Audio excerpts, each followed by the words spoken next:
A gentle breeze rustled through the dense forest, carrying with it the scent of pine and earth. The fading light of the sun painted the sky with hues of orange and pink, casting long shadows among the trees. The campsite, a small clearing surrounded by tall evergreens, was bathed in the soft glow of the setting sun. In the heart of the forest, it felt as though time had slowed down, the tranquility of nature enveloping the two campers, who had ventured here for a weekend escape.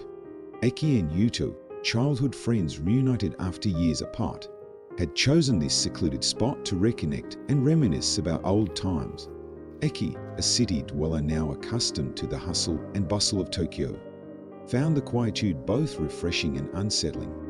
Yuto, on the other hand, had always preferred the serenity of nature.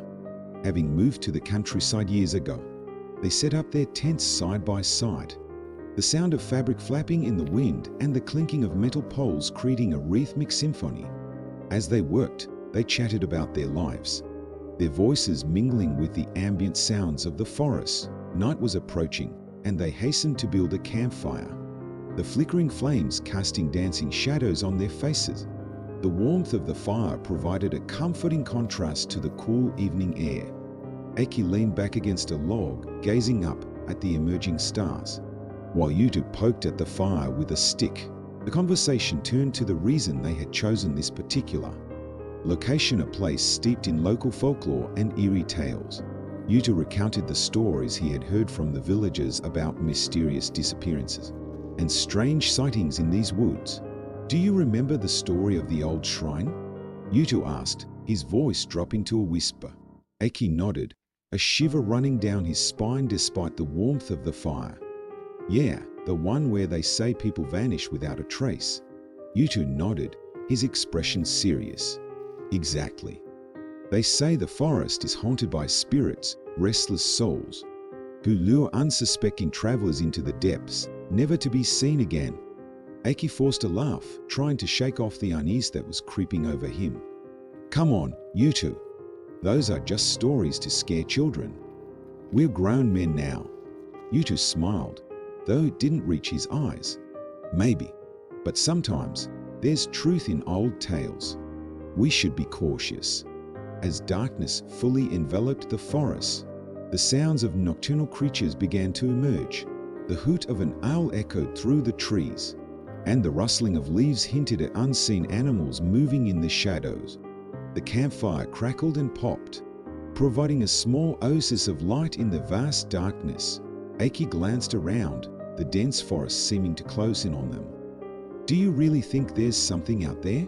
he asked, his voice barely above a whisper. Yuto shrugged, his eyes scanning the tree line. "Who knows? But it's best to be prepared.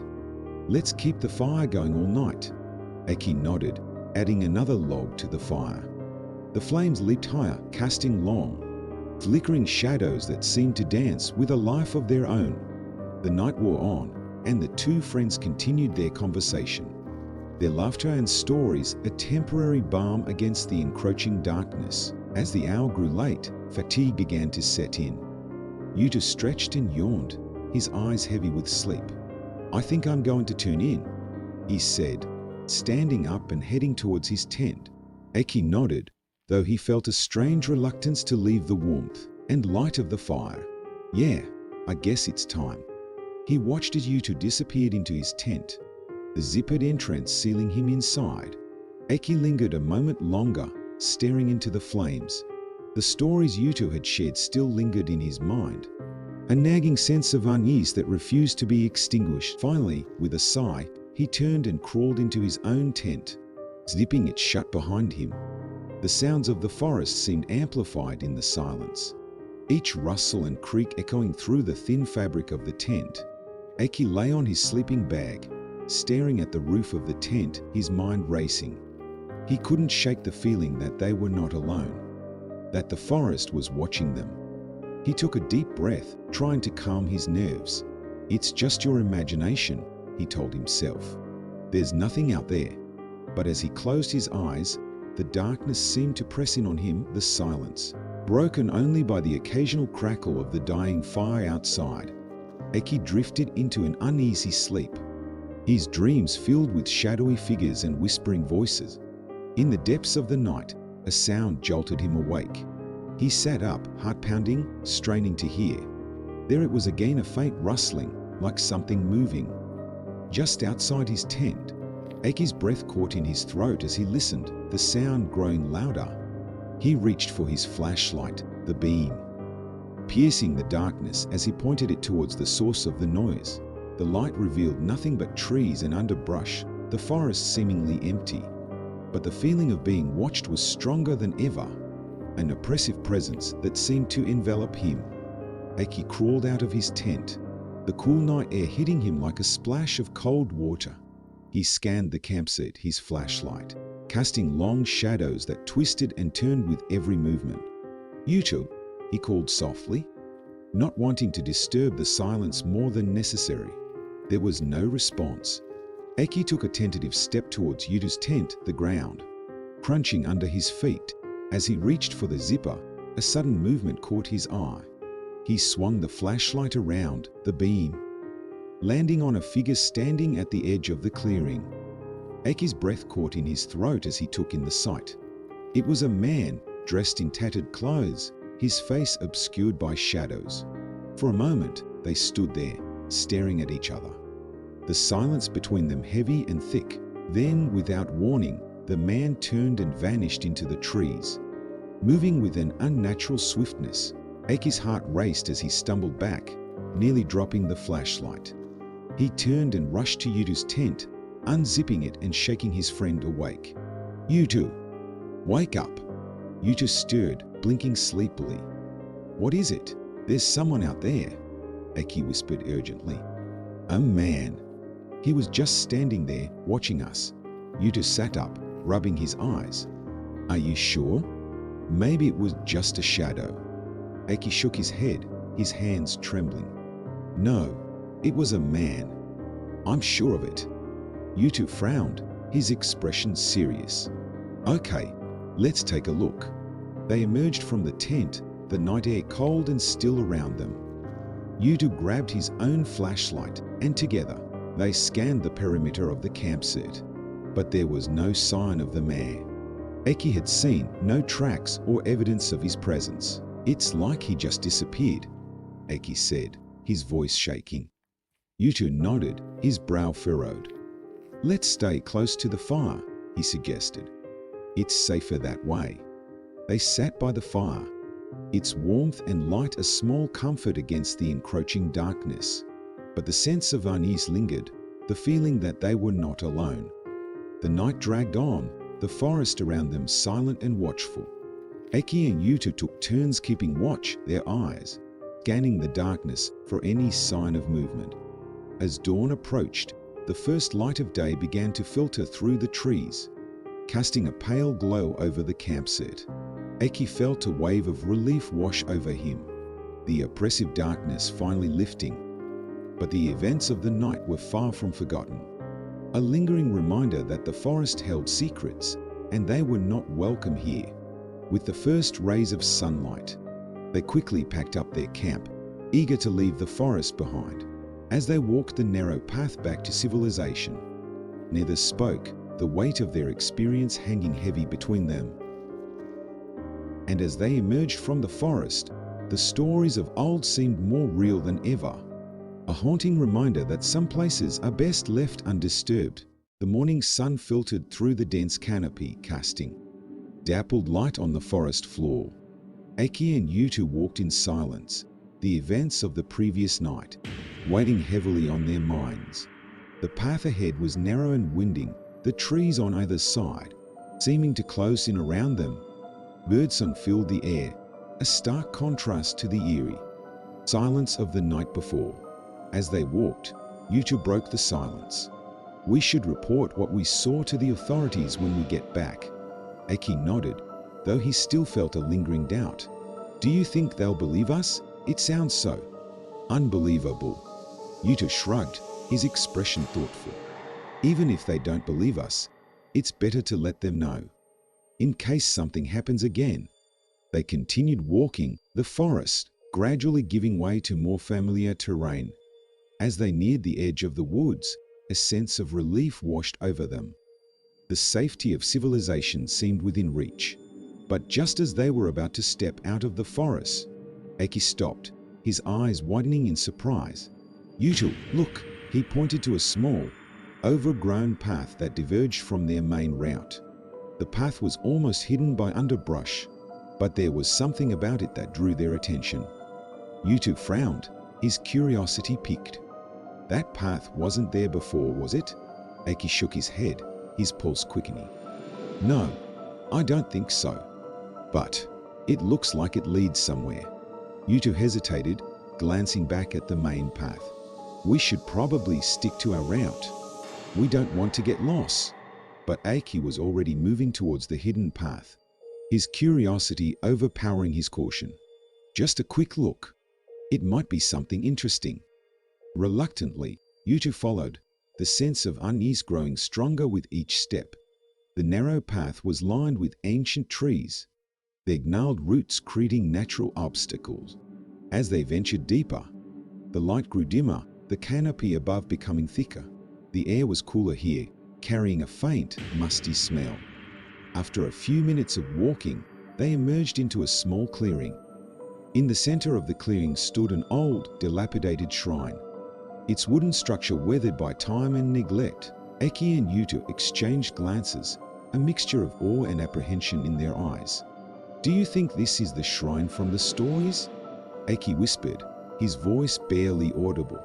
Yutu nodded, his eyes scanning the surroundings. "It must be. But it's been abandoned for years." They approached the shrine cautiously, the atmosphere thick with an almost palpable tension. The shrine was small, barely more than a wooden hut, but there was something about it that felt deeply unsettling. Eki reached out to touch the weathered wood, a shiver running down his spine as his fingers brushed the surface. "It's so old," he murmured. "Why would anyone build a shrine here in the middle of nowhere?" Yuta was about to respond when a sudden noise made them both freeze. It was a low, rustling sound, coming from the dense underbrush behind the shrine. Eki and Yuta exchanged a quick, nervous glance, their instincts telling them to leave immediately. But before they could move, the rustling grew louder, and a figure emerged from the shadows. It was the same man Eki had seen the night before, his tattered clothes and gaunt face unmistakable. He stood there, staring at them with hollow eyes, his expression unreadable. Eki's heart pounded in his chest, fear gripping him like a vice. Who are you?" he managed to stammer, his voice trembling. The man took a step forward, his movements slow and deliberate. "You should not be here," he said, his voice a low, rasping whisper. Yuta stepped in front of Eki, his expression determined. "We mean no harm. We're just passing through." The man shook his head, his eyes never leaving theirs. "This place is cursed. You must leave before it's too late." Eki felt a chill run down his spine at the man's words. "Why is it cursed? What happened here?" The man sighed, a deep, weary sound that seemed to carry the weight of centuries. "Long ago, this shrine was built to appease the spirits of the forest. But something went wrong. The spirits became angry, and they now haunt these woods, seeking revenge on anyone who disturbs their rest." Yutu frowned, his skepticism evident. "That sounds like a legend. How do we know it's true?" The man reached into his pocket and pulled out a small, worn object. He held it out to them, his hand trembling. Eki took the object, realizing it was an old photograph. The image was faded and grainy, but it clearly showed a group of people standing in front of the same shrine. Their faces were solemn, their eyes filled with a mixture of fear and resignation. "These were the villagers who built the shrine," the man explained. "They tried to appease the spirits, but it only made things worse. They were all taken, one by one, never to be seen again." Eki stared at the photograph, a sense of dread settling over him. "Why are you telling us this? What can we do?" The man looked at them with a sorrowful expression. "Leave this place, never come back, and warn others to stay away." With that, he turned and disappeared back into the forest, his figure quickly swallowed by the shadows. Eki and Yuta stood in stunned silence, the weight of the man's words heavy in the air. Finally, Yuta broke the silence, his voice barely above a whisper. "We should go." Eki nodded, his mind racing with thoughts and questions. They turned and retraced their steps, the sense of urgency growing with each passing moment. As they emerged from the forest and stepped onto the familiar path, Eki felt a strange mixture of relief and unease. The encounter had left them both shaken, but there was a sense of resolve as well. They had to warn others about the dangers of the forest. When they finally reached the edge of the forest and saw the small village in the distance, Eki felt a surge of determination. He turned to Yuto, his expression serious. "We need to tell the villagers about this. They deserve to know the truth." Yuto nodded, his eyes reflecting the same determination. "Agreed. Let's go." They hurried towards the village, their minds filled with the events of the past day. As they entered the village, they were greeted by curious glances and whispered conversations. Eki and Yuto approached the village elder, an old man with wise, piercing eyes. They explained everything that had happened, from the strange figure in the forest to the old shrine and the man's warning. The elder listened carefully, his expression grave. "This is troubling news," he said finally. "The forest has always been a place of mystery and danger. But if what you say is true, we must take action." He called a meeting of the villagers, and soon, the small village square was filled with people. Eki and Yuta recounted their story once more, their words met with a mixture of fear and skepticism. Some of the villagers scoffed, dismissing the tale as mere superstition. But others, particularly the older ones, nodded in agreement, their faces reflecting the seriousness of the situation.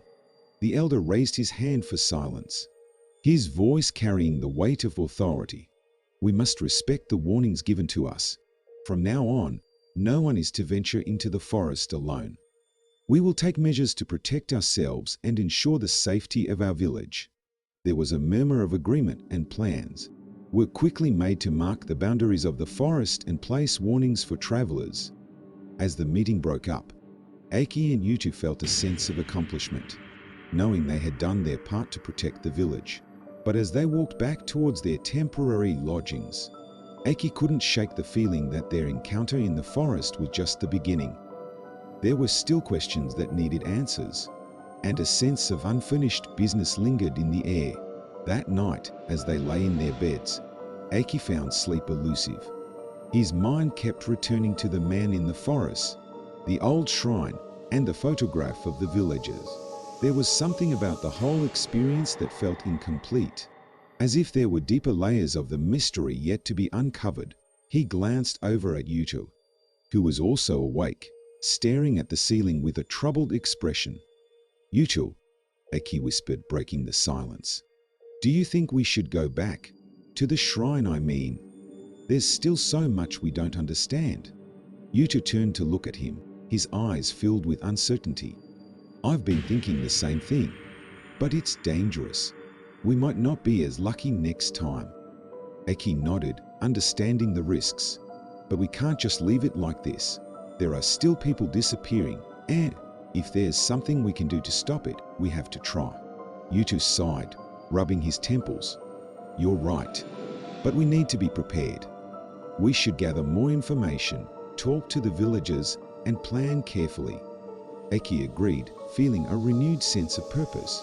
They spent the next few days speaking with the villagers, gathering stories and information about the forest and the old shrine. Many of the older villagers shared their own experiences and warnings, their voices tinged with fear and respect for the forest's mysteries. They learned that the shrine had been built over 100 years ago, during a time of great unrest in the village. The spirits of the forest had been angered by the encroachment of humans, and the shrine was meant to appease them.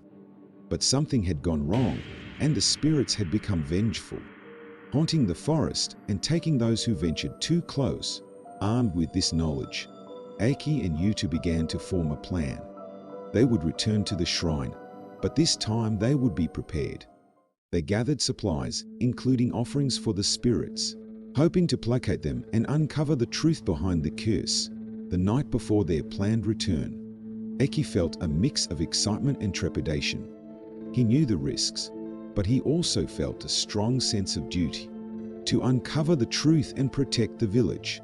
As they set out the next morning, the forest loomed ahead, its ancient trees standing as silent sentinels. The path was familiar now, and they made their way to the hidden clearing with a sense of purpose. When they arrived, the shrine looked even more decrepit. In the harsh light of day, they placed their offerings at the base of the shrine, hoping to show respect and seek the spirit's favor. As they stood there, a sense of anticipation filled the air. Eki and Yuto exchanged a glance, knowing that whatever happened next would change everything. They had come seeking answers, and they were determined to uncover the secrets of the forest, no matter the cost. The silence of the clearing was broken by a sudden rustling sound, and they turned to see a figure emerging from the shadows. It was the same man, his eyes filled with a mixture of sorrow and determination. "You have returned," he said, his voice a low whisper. Eki stepped forward, his heart pounding. "We need to know the truth. What really happened here?" The man nodded, his expression somber. "Follow me. There is much you need to see." He led them deeper into the forest, the path twisting and turning through the dense underbrush. As they walked, the man began to tell them the true story of the shrine and the curse that had befallen the village. They listened intently, their hearts heavy with the weight of the revelations. By the time they reached their destination, they knew that their journey was far from over. The forest held many more secrets, and they were determined to uncover them all, no matter the cost. The path twisted deeper into the forest, the trees towering above like ancient sentinels. The air grew cooler, and the dense canopy filtered the sunlight into a perpetual twilight. Eki and Yuto followed the mysterious man in silence, their minds racing with questions and anticipation. Each step felt like a descent into another world, a place where time stood still and the past lingered like a shadow. The man led them to a hidden clearing, smaller and more secluded than the one with the shrine. In the center stood an old, weathered stone well, its edges covered in moss and vines. The sight of the well sent a chill down Eki's spine, a sense of foreboding settling over him. "This well," the man began, his voice a low whisper, "is the source of the curse." Eki and Yuto exchanged glances, their curiosity piqued.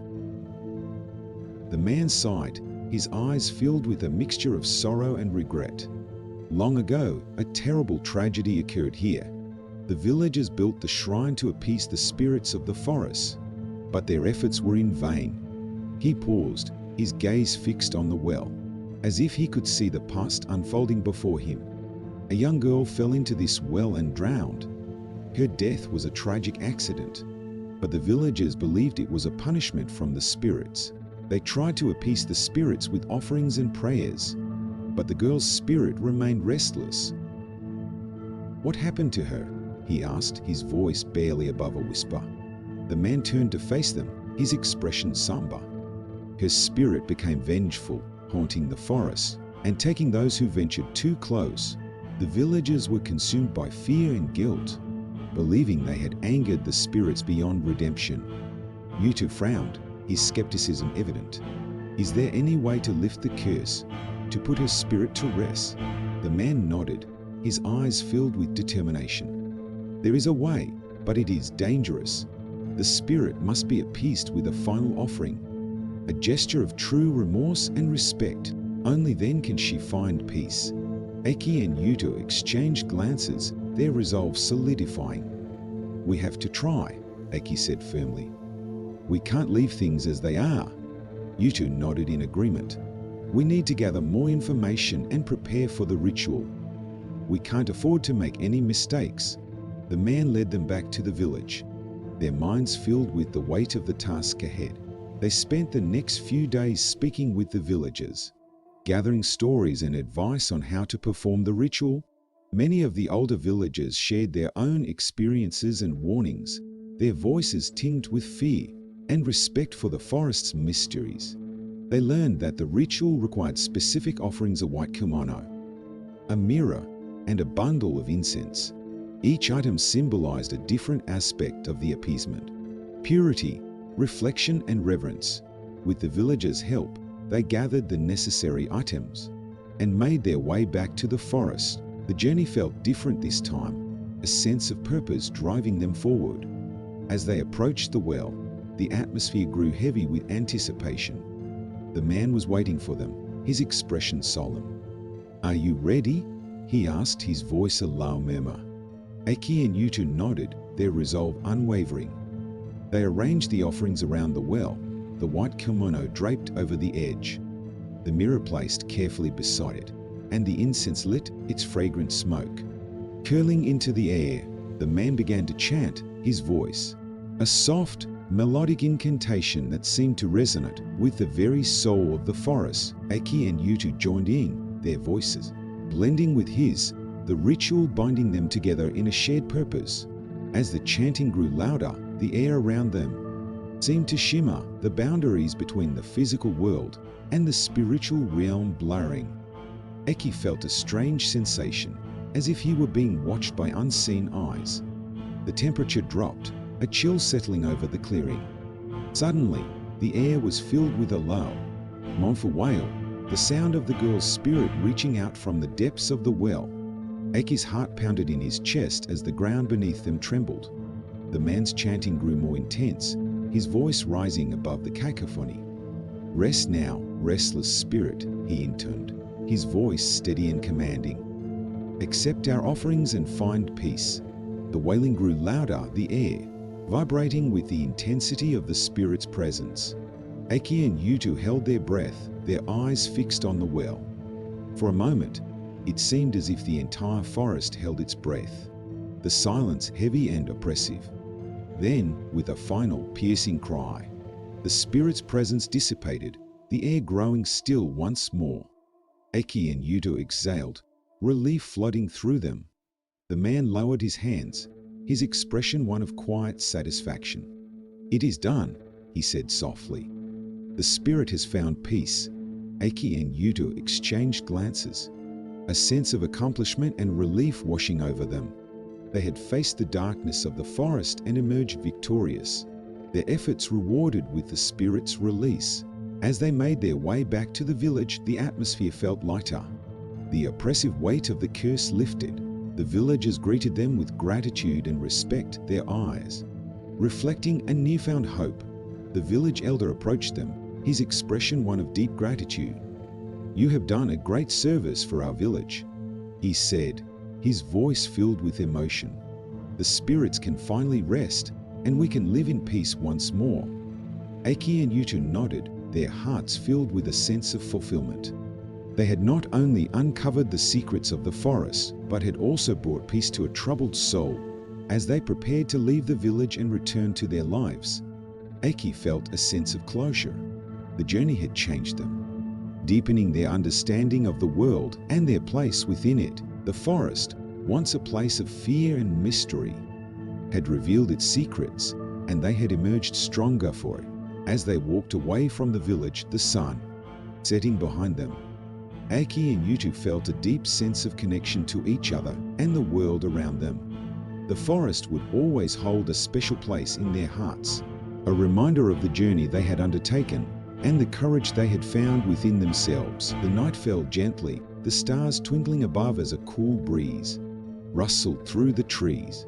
The darkness, once filled with terror and uncertainty, now felt like a blanket of peace and tranquility.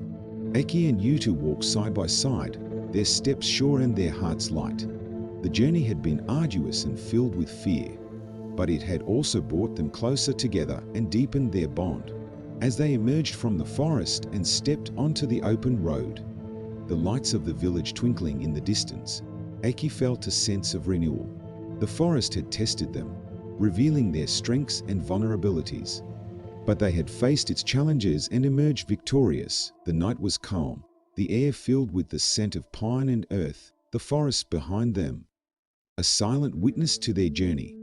Eki and Yutu walked on, their spirits high, ready to face whatever the future held with the knowledge that they had faced the darkness and found the light within themselves. The journey had changed them, and they knew that they would carry the lessons of the forest with them for the rest of their lives. As they looked back one last time, the forest seemed to shimmer in the moonlight, a place of mystery and wonder, its secrets now a part of their shared history. The night embraced them, and they walked on, their hearts filled with hope and the promise of new adventures. The forest, once a place of fear, had become a part of them, its lessons etched into their souls, a reminder of the strength and courage they had found within themselves. The journey had ended, but the memories would remain, a testament to their bravery and the bond that had carried them through the darkest of nights. Aki and Yutu smiled at each other, their hearts light as they walked towards the future, the forest's whispers fading into the night, a distant echo of a journey well taken. The forest was still, the night air thick with anticipation. The path back to the village seemed longer than before, each step heavy with the weight of their encounter. Eki and Yutu walked in silence, the events of the day replaying in their minds. The forest, once a place of wonder and beauty, now felt like a living entity, its dark secrets looming over them. As they neared the edge of the woods, a rustling sound broke the silence. Aki's heart pounded in his chest as he turned to see the mysterious man emerging from the shadows once more. His face was pale, his eyes filled with a haunting sorrow. "You have done well," he said, his voice a whisper carried by the wind. "But there is one final task you must complete." Aki and Yutu exchanged glances, their curiosity mixed with a growing sense of dread. "What do you mean?" Yutu asked, his voice steady but laced with tension. The man stepped closer, his expression grave. "The spirit has been appeased, but her sorrow lingers. To fully lift the curse, you must uncover the truth behind her death." Aki felt a chill run down his spine. "But we thought she fell into the well by accident." The man shook his head, his eyes dark with hidden knowledge. "There is more to the story. Follow me, and I will show you." Reluctantly, Aki and Yutu followed the man deeper into the forest, the trees closing in around them like silent witnesses. The path was narrow and treacherous, the darkness pressing in on them from all sides. After what felt like an eternity, they arrived at a small clearing. In the center stood an ancient oak tree, its gnarled branches stretching towards the sky like skeletal fingers. The man pointed to the base of the tree, where a small, weathered gravestone lay half buried in the earth. "This is where she was found," he said, his voice filled with a deep sadness. "She did not fall into the well. She was pushed." Aki and Yutu stared at the gravestone, their hearts heavy with the weight of the revelation. "Who did this to her?" Aki asked, his voice barely above a whisper. The man sighed, his eyes filled with a mixture of sorrow and anger. "It was her own family. They believed she was possessed by the spirits, and in their fear, they sought to rid themselves of her." Yutu's fists clenched at his sides, his anger simmering beneath the surface. "That's monstrous. How could they do that to their own child?" The man nodded, his expression somber. "Fear can drive people to do terrible things. But now, you have the chance to set things right." He reached into his pocket and pulled out a small, ornate box. Inside was a delicate necklace, the pendant shaped like a tiny, intricately carved bird. "This was hers," he said, handing the box to Aki. "Place it on her grave, and her spirit will finally find peace." Aki took the box, his hands trembling. He knelt by the gravestone and carefully placed the necklace on the earth, his heart heavy with sorrow and regret. As he did so, the air around them seemed to shift, a sense of calm settling over the clearing. The man watched silently, his expression one of quiet satisfaction. "It is done," he said softly. "You have freed her." Aki and Yutu stood, their hearts filled with a mixture of relief and sadness. They had uncovered the truth, but the weight of the past still lingered. As they made their way back to the village, the forest seemed to lighten the oppressive darkness, lifting to reveal the beauty hidden beneath. The villagers greeted them with gratitude and respect, their eyes Reflecting the hope that had been restored, the village elder approached them, his expression one of deep gratitude. "You have done more than we could have ever asked," he said, his voice filled with emotion. "Thank you." Aki and Yutu nodded, their hearts filled with a sense of fulfillment. They had faced the darkness of the forest and emerged victorious, their efforts rewarded with the spirit's release. As they prepared to leave the village and return to their lives, Aki felt a sense of closure. The journey had changed them, deepening their understanding of the world and their place within it. The forest, once a place of fear and mystery, had revealed its secrets, and they had emerged stronger for it. As they walked away from the village, the sun setting behind them, Aki and Yutu felt a deep sense of connection to each other and the world around them. The forest would always hold a special place in their hearts, a reminder of the journey they had undertaken and the courage they had found within themselves. The night fell gently, the stars twinkling above as a cool breeze rustled through the trees. The darkness, once filled with terror and uncertainty, now felt like a blanket of peace and tranquility. Aki and Yutu walked side by side, their steps sure and their hearts light. The journey had been arduous and filled with fear, but it had also brought them closer together and deepened their bond.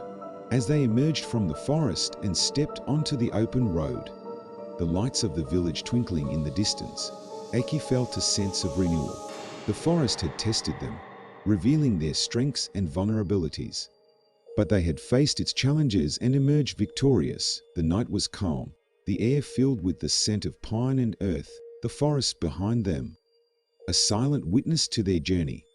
Aki and Yutu walked on, their spirits high, ready to face whatever the future held, with the knowledge that they had faced the darkness and found the light within themselves. The journey had changed them, and they knew that they would carry the lessons of the forest with them for the rest of their lives. As they looked back one last time, the forest seemed to shimmer in the moonlight, a place of mystery and wonder, its secrets now a part of their shared history. The night embraced them, and they walked on, their hearts filled with hope and the promise of new adventures. The forest, once a place of fear, had become a part of them, its lessons etched into their souls, a reminder of the strength and courage they had found within themselves. The journey had ended, but the memories would remain, a testament to their bravery and the bond that had carried them through the darkest of nights. Aki and Yutu smiled at each other, their hearts light as they walked towards the future, the forest's whispers fading into the night, a distant echo of a journey well taken.